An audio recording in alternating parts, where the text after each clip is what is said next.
Refueling is allowed here and necessary also, so we expect at least one pit stop.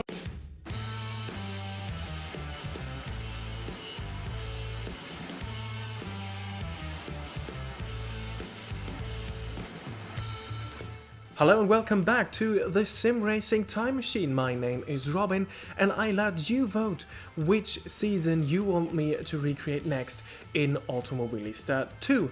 And the results of that vote were actually very tight between the kart season 2000 and the M1 Pro Kart Championship season of 1979.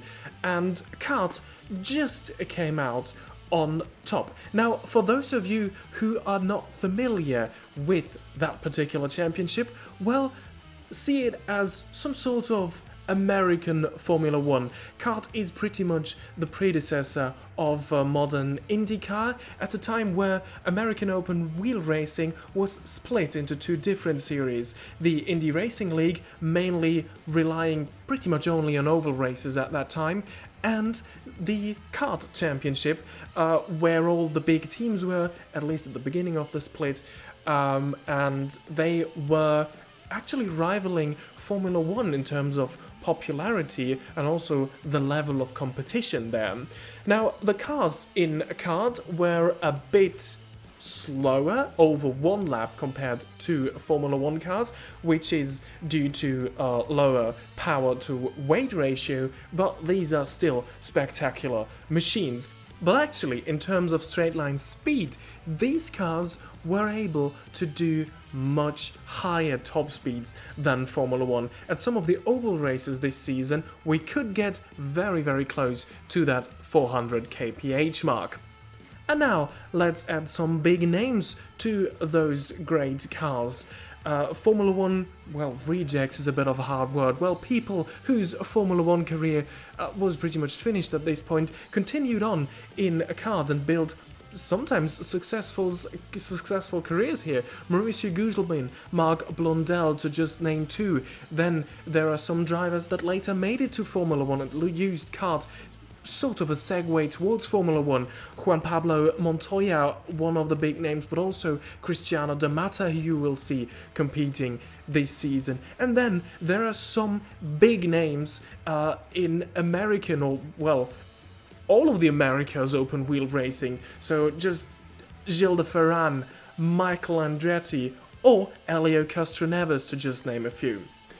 And as already hinted at, kart is very versatile in the types of races that we'll see. The original kart calendar was made up by around 1/3 permanent road courses, 1/3 temporary street or airfield circuits, and 1/3 ovals. The latter will even see very different aero specifications, as you will see later this season.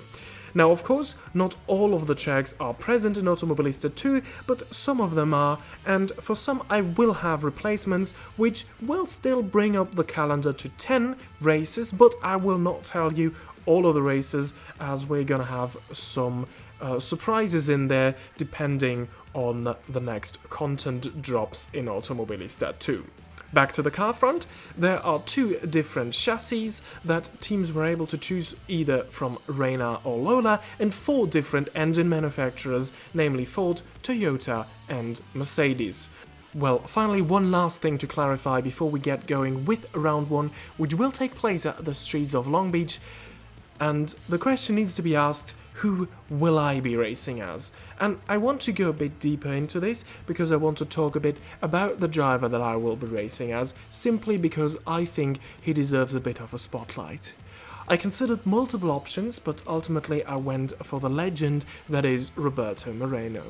This guy deserved a much better career in Formula 1, which unfortunately he spent in absolute shit boxes most of the time, still achieving incredible results, most notably putting the horrible Andrea Moda on the grid for the 1992 Monaco Grand Prix, back in times where pre-qualifying was still a thing.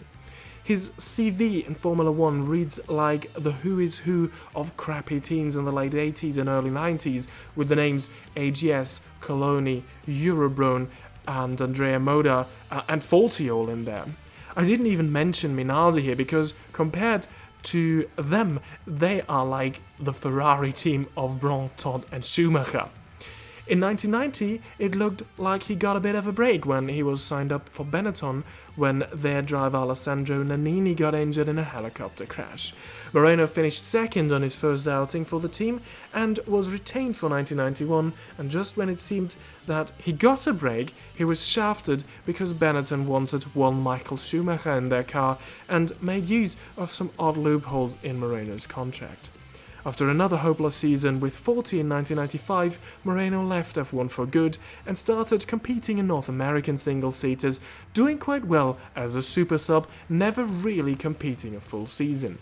That changed for the year 2000, the season that we are recreating, where he signed for a full season with Patrick Racing, and immediately he finished the season third, taking a win and 6 podiums on the way there.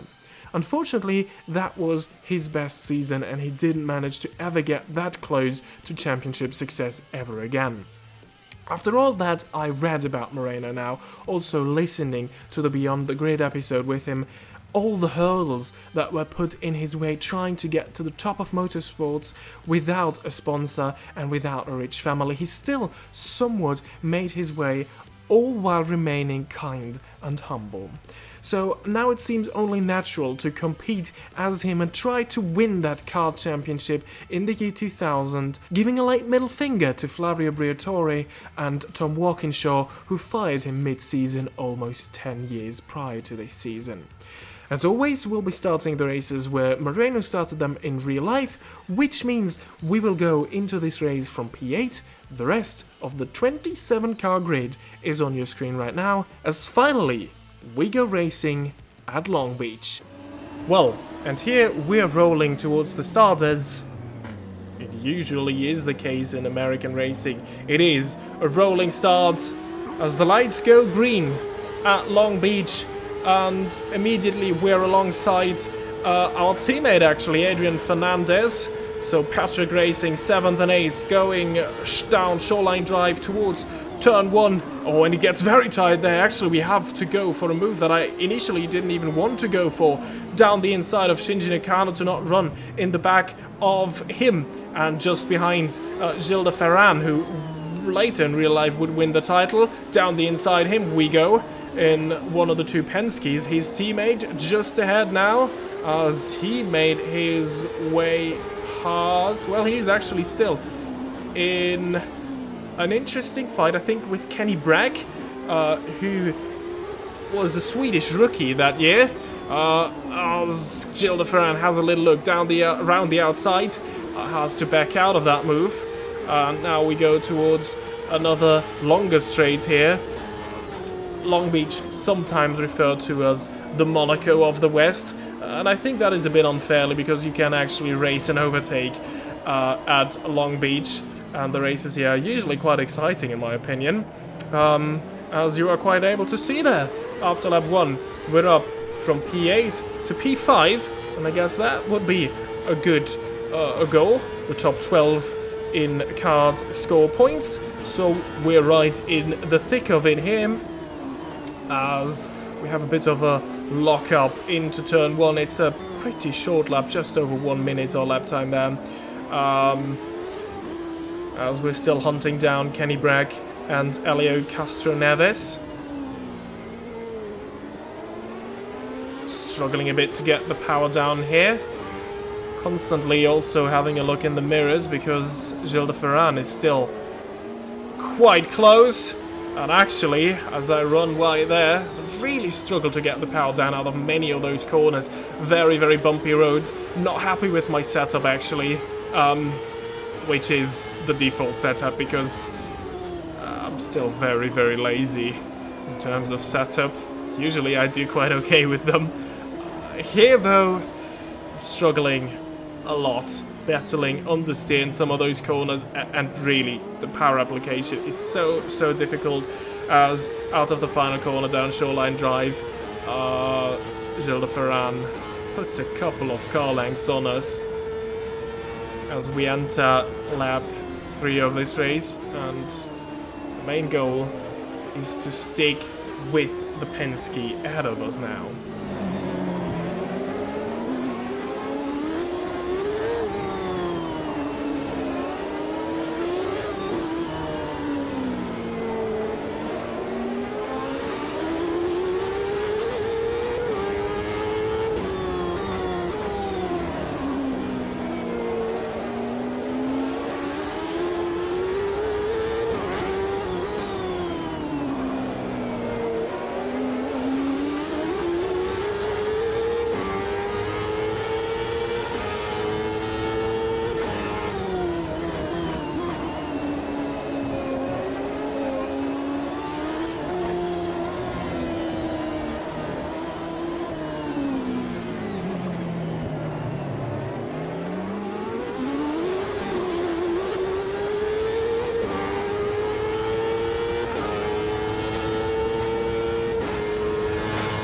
Well, and we're improving lap by lap, but Gilles de Ferran is off into the distance, and we have to defend from Shinji Nakano, who is doing quite well in this race.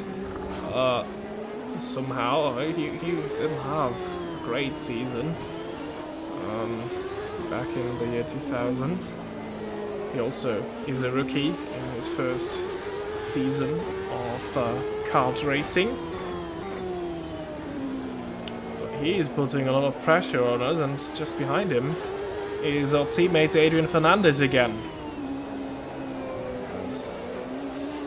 Yeah, still, I'm struggling out of the corners and in the corners actually. So pretty much everywhere. Let's jump ahead in time a bit as we start lap 6. Again, a personal best lap time, but still not quicker than the Ferran. All those guys behind us. Adrian Fernandez now found his way past Nakano, so he is now attacking us.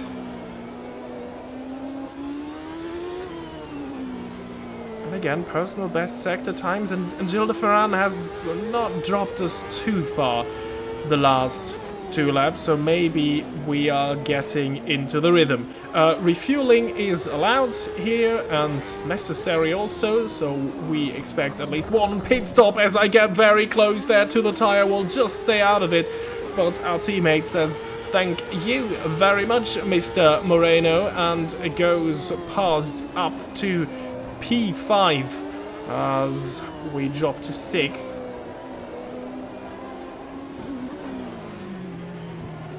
And out of the final hairpin, this is the circuit's main overtaking spot, but you need to get a good exit out of the hairpin.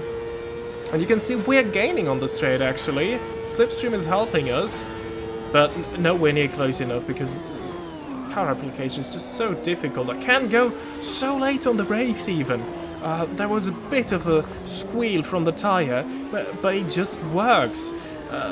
So there is an opportunity maybe if we sort out our corner exit. So let's try again and stay with Adrian Fernandez.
And we're doing okay. I'm gaining a bit of confidence now,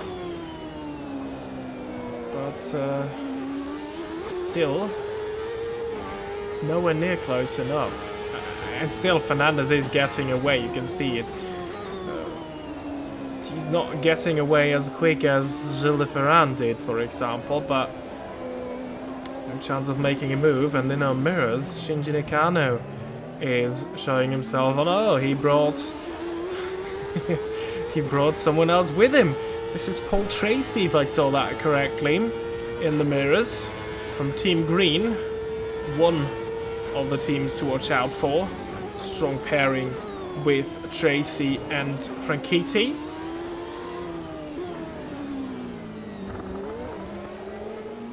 But Patrick Racer usually shouldn't be slouches either.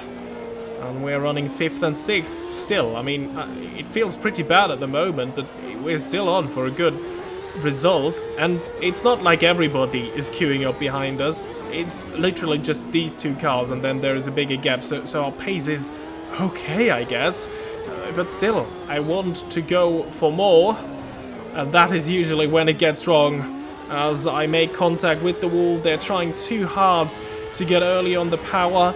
And I think there is a small bit of suspension damage, definitely, to the car. Nothing too bad, but I think there is also some aero damage. And the thing about aero damage in Automobilista 2, and this will prove quite crucial here, is that it usually gives you drag and makes you slower on the straights. Well, longest straight of the track coming up here, Shoreline Drive. Look in my mirrors. Shinji Nakano. The difference in speed is incredible. I get irritated very early in the brakes. Paul Tracy slips through. Then somehow, oh dear, I lock my tires. Oh, into the back of Tracy we go. We push him into the wall. We're alongside him. Oh, we struggle to get the corner done as I struggle with understeer. There's definitely some aero damage. And there is even more damage to the car right now. Frankiti's through. Tracy, after being in the wall, is through as well. And the car is definitely skewed and screwed, both at the same time. And yeah, there is definitely some big aero damage now. I will need to get that fixed as someone takes out the traffic cones completely there. Oh, and this is D'Amata and one of the Newman Haas's through. I think it was Christian Fittipaldi, if I saw that correctly. And now we will have to make our way to the pits. And the thing is, it will not be possible to do this with one pit stop now. We definitely have to stop twice. Once for damage. I will also take fresh tires and a full tank of fuel now. And just see where this gets us. And then it gets even more embarrassing as I spin into the pit lane. I lit the throttle up and the rear tires up, and that made me spin. And well, let's look at the replay and you will see why that let me spin. I didn't realize until watching the replay of what happened. Well, let's first look at the first contact with the wall. This is just over-ambitious. There is a bit of damage taken away from that. Nothing too bad. Still noticeable, as you will see soon as we get down Shoreline Drive, because Nakano will just breeze by us at a point of track where we have been quite strong this race. So, there we go. Actually, there is a couple of car lengths now between us and Nakano, and look at how much more speed he has on these straights, and then very cautious on the throttle. Paul Tracy slips through, and then, I don't know, I felt like they were unusually slow through this corner, so I put Tracy into the wall. This is my mistake. This one, yeah, just not a corner where you go side by side, and this is critical. I lose my rear wing, and this is why my car was so unstable on throttle, and part of the reason, together with my incompetence, why I spun into the pit lane. And you can see it here as I lit up my tires. This is the reason why I was sliding so much, just a lack of a rear wing. Well, we are pretty much out of this race because that stop took over 2.5 minutes to get everything fixed. But I still wanted to use this as a learning experience, get to know this car. Long Beach, not the easiest track, of course, to start the season at. So let's try and get used to this car. Cold tires now. Again, this is critical as I almost put it into the wall in turn 1, and then definitely put it into the wall at the fountain. And yeah, after not even 11 laps, I decided to call it a day then. So a very disappointing first race of the season, and let the game simulate the rest of the race. And here then are those top 12 that scored points. Incredible result for Newman Haas, and this must have been a pretty chaotic race because they were starting way down the order, outside the top 10. Well, Michael Andretti wins from Christian Fittipaldi, at least our teammate, with a good result for Patrick Racing. Adrian Fernandez finishes third. Well, and unsurprisingly, let's look at the Drivers' Championship.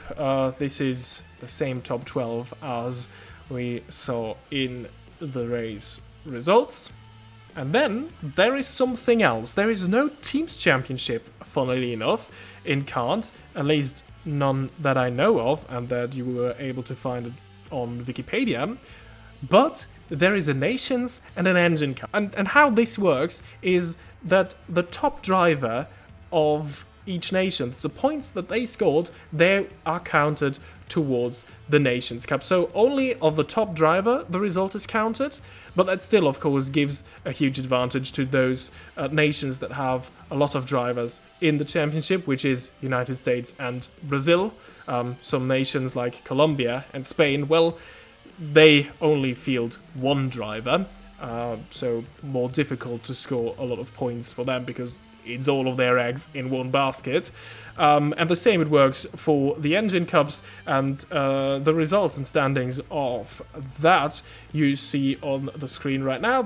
Unfortunately, that has already been it for the first round of our Kart 2000 Championship. Sometimes you just have days like that. Let's hope it gets better the next time as we go racing at our first oval. Oh dear, it just doesn't get any easier at the beginning of this season, as we head to Rio for Roberto Moreno and many other drivers' home race in Brazil. Subscribe to not miss that, leave a like if you did enjoy this video, and I hope to see you all the next time. Until then, goodbye.